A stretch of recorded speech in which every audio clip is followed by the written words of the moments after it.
Mga kapatid, ito po yung Montero na hinila ng MMDA na naka-electric parking brakes. Ito po, nasira yung kanyang electric parking brakes mismo. So ngayon, naayos na namin, mabuti na lang at hindi yung transmission ang nasira. Ang nagka-problema po ay yung servo ng electric parking brakes na wala po siya sa calibration. So inayos lang namin, kinalibrate namin yung electric parking brakes niya at nireprogram, nirelearn namin, okay na. Ito po ang nangyari dito sa Montero na to na yun nga po, sa totoo lang, yung pinarkingan naman pala nung may-ari nito ay hindi naman po doon sa main road na tinow po ng MMDA itong sasakyan. Kaso, natow ng MMDA, hinila ng sumasadsad yung gulong, kaya po nagka-problema yung kanyang electric parking brakes. Pero ngayon, okay na to, okay na rin naman kay MMDA at sagot pa po nila yung bayad dito po sa Autorans. Yung towing company na gumawa ng mga bagay na yon, sagot po nila yung babayaran sa amin. Pero maliit na pera lang, kaya po halos lahat ay peace na.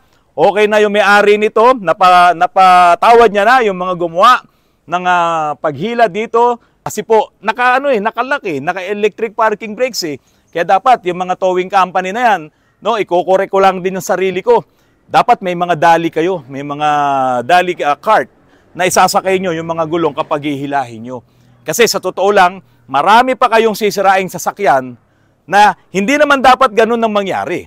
Kasi kung nag-illegal parking, illegal towing ka naman din. Kasi sinira mo yung property ng mga tao na hindi dapat nangyari. Bawal din po yun sa batas. Kaya dapat meron kayong mga wastong kagamitan sa paghila at sa pagtow ng mga sasakyan. Ayan na.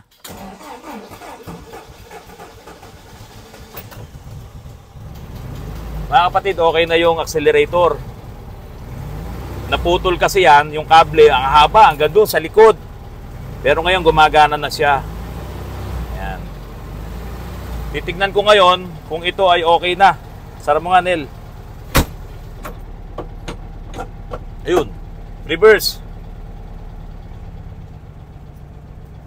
Ba't nasa yung muffler ko? Ikaw naglagay niyan eh.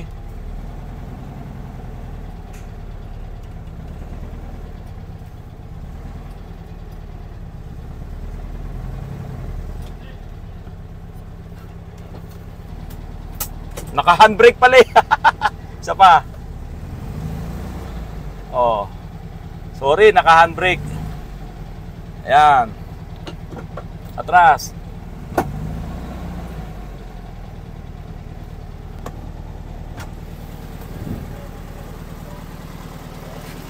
Ang init! Walang aircon. Ayan mga kapatid. Gumagana. Uy! Gumagana na itong Volkswagen, no? Oh. Yung binili ko ng 25,000. Ito, tingnan nyo, pakita mo. Ayan, o. Pwede na, pag kinasal si Glenn, pwede nang gamitin ni Glenn to. Ayan, nagawa na namin ni Kuya Ner kanina. Nel pala. Ngayon, since nandiyan na yan, ipakita ko naman sa inyo itong Nissan Navara. Ito po ay gawa namin ng steel bumper. Ayan, tingnan nyo mga kapatid, o. Ayan. At ito po ay pininturahan din namin. Hinilamusan to, labas at loob. Yung Nissan Navara po na ito. Magandang hapon po sa inyong lahat. Dapit hapon na. Ito po yung mga ginagawa namin dito. Medyo napahaba ng konti yung pila. Pero karamihan po ng mga nandito ay mga tapos na. Katulad po nitong Starex na to. Iyan yung nabili lamang nila. Tapos po nasira yung mga valve lifter, yung mga automatic valve lifter. Tapos bumigay din yung turbo. Naputol yung kanyang shafting dun sa loob. Grabe, yan yung mga problema kapag nakakabili kayo ng mga sasakyan na dyan sa mga buy and sell. Karamihan po talaga dyan ay ipinapasa na lang na hindi man lang talaga inaayos yung mga sasakyan. Lilinisin ng husto, pagagandahin, pero sa totoo lang may mga nakatagong lihim. At yun nga po, ipapakita ko sa inyo, yan, yung Starex po niyan. Ito yung mga pyesa po niya, yan, mga nagkaputol-putol po yung loob po ng turbo niyan. Kaya pinalitan na rin namin ng turbo nito at maayos na po itong Starex na to. Iparinig natin, Rudy. Tanggalin ko na yung mic ko dito para marinig nila. Rudy, start mo. Marinig nyo mga kapatid, ha? Maingay. Ang akala nyo, yung ingay na yan ay fuel knock. Hindi po yan fuel knock, mga kapatid. Nakakatakot kung tutusin kapag ka sa unang start mo, ganyan ang tunog. Yan po ay valve lifter. Hindi po makaakyat ng malakas yung langis. So dito, pwedeng may problema tayo sa pump. At maingay din yung kanyang chain, yung kanyang timing chain. At yung valve lifter na yan, tatahimik din po yan kapag ka nakaakyat na yung langis doon sa ibabaw, doon sa mga lifters. Rudy, dahan-dahan din mo nga na i-revolusyon. Dahan-dahan lang. Sige. Sige. Ayun. Narinig nyo? Narinig nyo mga kapatid, nawala na yung ingay, oh. Oh. Kasi po, yung langis, nakaakyat na doon sa mga lifters. Yan, hindi gumagana, oh. Hindi mo magalaw-galaw. Pero, yung normal na valve lifter, ganito dapat. Ito. Yan. Dalawa. Mga kapatid, pasensya na. Ginabi na. Ito yung Starex na pinakita ko sa inyo kanina. Nakalimutan kong paandarin yung makina para nga marinig nyo kung okay na ba talaga yung valve lifter nito kung wala nang ingay. So ngayon, i-start ko to. Para marinig nyo kung maingay pa, ilalagay ko na muna yung microphone dito. Ayan, i-start ko po pakinggan nyo po kung maingay pa.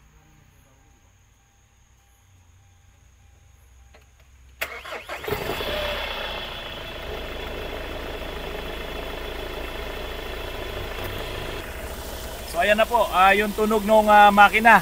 Hindi po katulad dati kapag nakalapit yung microphone ko dito, dinig na dinig po yung ingay ng makina.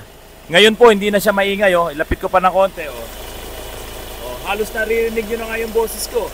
Hindi katulad dati, nung hindi pa napapalitan, yung mga valve lifters ay talagang maiingay.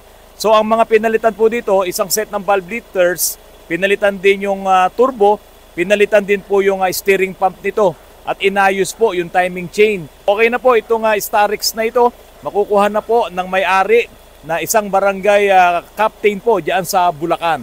Tara, samahan niyo pa po ako dito. Apyong, ano bang ginawa natin dito?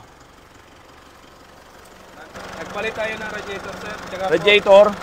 ito pong oil cooler. Oil cooler, para sa engine to, no? Oil cooler ng engine. Oo. Tapos ito, radiator. Ganda ng radiator, mga kapatid. Tingnan mo, Glenn, no?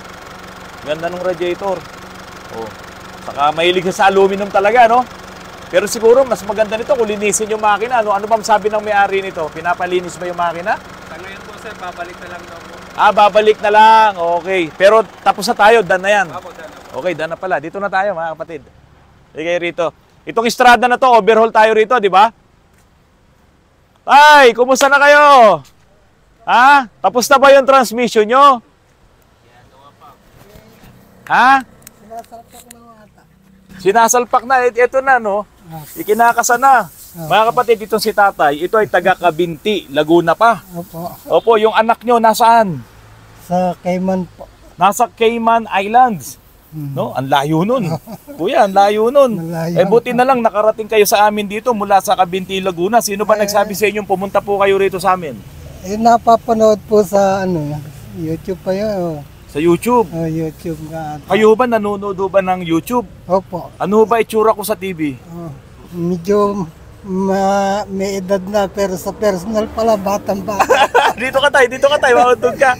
Sa personal Batang-bata pa. akala ko mukhang bakula. So, sa TV, akala nyo po ako'y may edad na. Pero sa personal, bata pa. O Tays, dumating si tatay kanina. Anong oras kayo dumating dito? Mga 11:30 ba? 11:30 ng umaga. Naipangako ko doon sa anak niya na nasa Cayman Island na pag dinala rito, kayang matapos sa loob ng isang araw. Ngayon, ano na ba ang status? Malapit na ba matapos? Malapit na po. Makakauwi kami. Ang gawin natin, puntahan natin si Paring Charlie para makita natin kung malapit nang matapos yung inyong transmission. O, tara po, halika. Tara po, tay.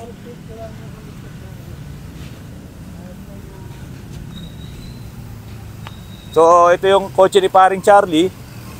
Ito yung kotse ko. Ayan, nakastock dyan. Kasi nga, mga kapatid, nawili ako sa Volkswagen. Ayun, pinandar ko na yung Volkswagen. Papakita ko sa inyo mamaya, ilalabas ko ng shop. So ito yung kotse ko. Ito naman yung kotse ni paring Arvin. Ala, nandito na po. Pinarada na lang namin lahat dito. Ay, magandang hapon. Magandang hapon po. Ayan. Ano po ang sasakyan nyo rito, sir? Itong Hyundai. Tay, ito pala sa'yo. Valve body na lang pala eh. Nakabuo na yung buong transmission. Yung valve body na lang. Ayan, si Boss Cha mismo ang nagbubuo ng ano mo, ng transmission mo. Siguradong sigurado yan. Oh, ito pong kay sir, itong Hyundai, tagas lang. Kailangan mo pang magbaba ng talangka. Ito ang tawag namin dito, talangka. O kaya minsan, dumadami yung trabaho. Kuminsan, tagas lang, pero bakit nagbayad ng malaki? Kasi nga po, ayan, tignan nyo, ang daming ibinababa. Yung buong cross member na yan, suspension arm, lower suspension arm, kalas lahat, baba lahat yan. Yun po ang nangyari kapag ginagawa ng yung mga ganyan tagas-tagas na yan. Oh, ito bago lahat. Pakita mo nga yung mga Oh. Ayan, Glenn, pakita mo. Oh.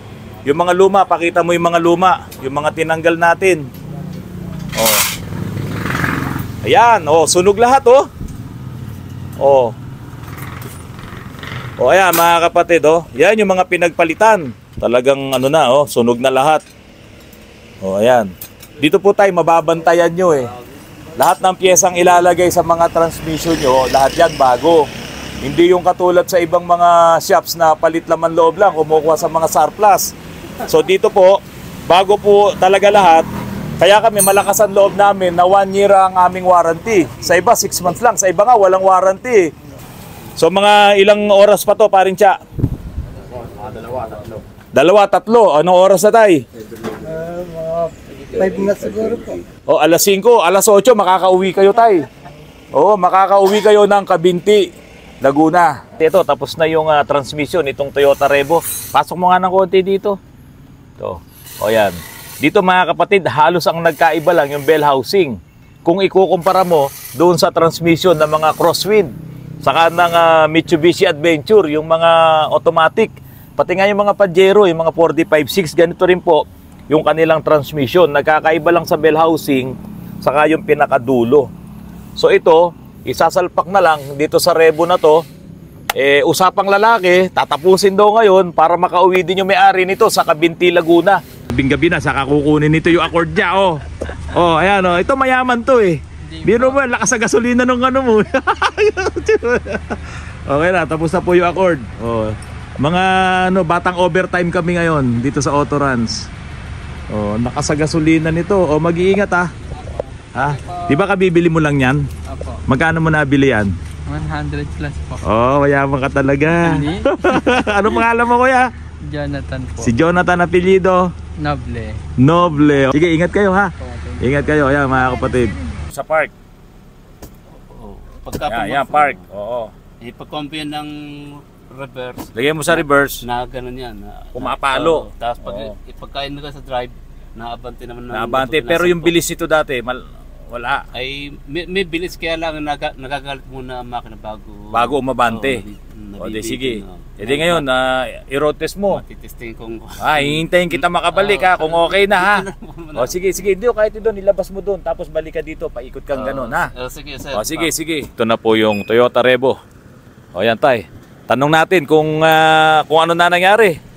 Kuya, parang hindi ka masaya. Malaking pagbabago. Malaking pagbabago. Parang bago. Bago. Kasi kita nyo nun, bago lahat ang nilagay dyan. Tay, parang bago daw. Paano ba yan? Okay. Ano bang pangalan ng anak nyo sa abroad? Leonardo po. Leonardo Kabiling po. Kabiling. Sir Leonardo Kabiling na nandyan sa Cayman Islands. Yan, okay na po ang inyong Toyota Revo. Okay ba, sir? Okay na, sir. Ilakas mo, sir, kung okay na. Okay na, sir. Yan, uuwi na po sila sa Kabinti, Laguna. Tatay, mag-ingat po kayo ha. Salamat po. Kamayan ko po kayo. Yan.